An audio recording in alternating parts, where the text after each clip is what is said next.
Hi, we are here in Bonn at the XR and Metaverse Day. 11 startups finished today their journey of being part of the hubraum Snapdragon Spaces Program.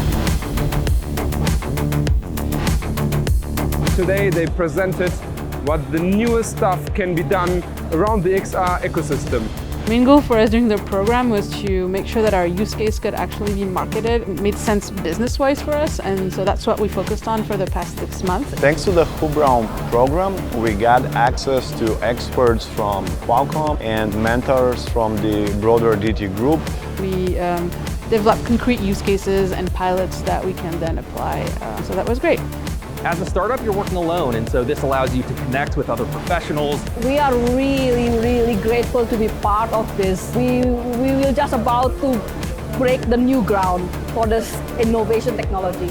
It's a cool opportunity to show what we've been building in our team over the last couple of months, and to make new connections, to hopefully, further the development for next year and turn it into real product cases, business cases.